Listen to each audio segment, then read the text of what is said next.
So an audit found that out of all of the state employees, approximately 5,600 of them were missing one or more performance evaluations, and those performance evaluations are required in Maryland. Ron, what's the problem here? Is this a case of do as I say, not as I do? I don't think it is. I think something happened at Department of Budget and Management. Didn't give the orders, but each department knows to do it. I was going to say, I've never had to have somebody tell me that I need to give my employees a review. And why they didn't do it, is it the truth? Is that number indicative of a far deeper problem? Is it an ASME problem? Because it seems like ASME's involved in the discussions because they feel that there's a lot of positions that's not been filled. And tell our viewers what ASME is. ASME is a part of a union, a local union, yeah, for the state. And they see positions that's not been filled. They've been asked to step to the plate to do more. And it comes down to cutting back on expenses, cutting back on people. And when you cut back, a lot of times those necessary things as evaluations, which goes in for a performance evaluation can get you to a higher step, can get you a promotion. There's a lot of things they can do. But in the age of cutting back, do you really want to have those evaluations and give the people that need evaluated a higher wage? I disagree with it. I think they should do the evaluations, and I think people should be paid commensurate to the responsibility. But does the wage, especially in the union side of things? It's not in the union. It's primarily in management. Okay. The evaluations of management. So these are management positions that are not being evaluated. Yeah, well, and there's some union, and that says, again, if they are union positions and they haven't been evaluated, and that holds back on an increase in pay, again, that is wrong.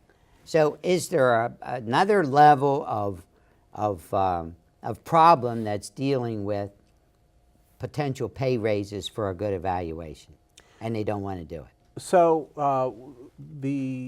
Meg Tully, who's a reporter for a group called the Maryland Reporter, who publishes great website if you haven't been there, it's marylandreporter.com. She had published her article, and she suggested that people are telling her that it is poor training of supervisors that's to blame. So we don't train our supervisors to do this, to do these performance evaluations, and that's why they're not being done.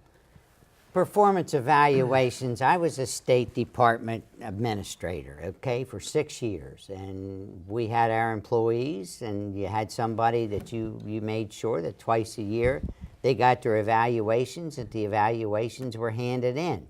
What I can't understand, each department knows that, but somebody has to train new people when they come in.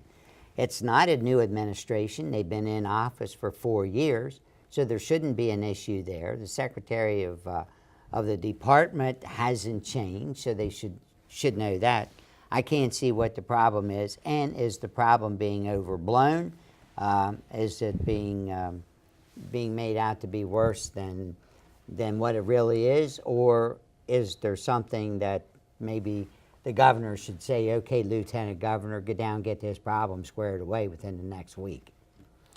So it also looks like it varies by agency. So some agencies are doing a good job, other agencies not so much. Specifically, it looks like, and I thought I had that recorded here, but I think the public safety, natural resources, and transportation and budget were the agencies that were affected by this. Well, they're the highly visible budgets at and departments, transportation, public safety, that should automatically be getting this done.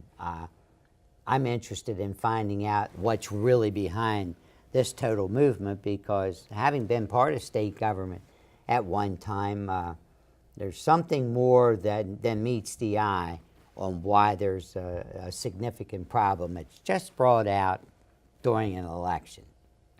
So interestingly, and you mentioned the positions that remain unfilled at this point, and there was a report on staffing adequacy by the Department of Legislative Services back in January, I think, and they were suggesting that there was almost 2,600 of those open positions that hadn't been filled yet. That's happened in the states, happened in the federal government, it's happened all over. How do you pay? I mean, you have to pay for different programs and different projects, and in order to do that, a lot of times they just don't fill positions. That happens in your local Board of Education. The problem is there, when you don't pay it, you find the effect in the classroom. You find it a lot quicker. Right. And maybe a lot of these positions really aren't necessary. Maybe departments have been totally overstaffed. Maybe their TO&E, which is in the Army, was there.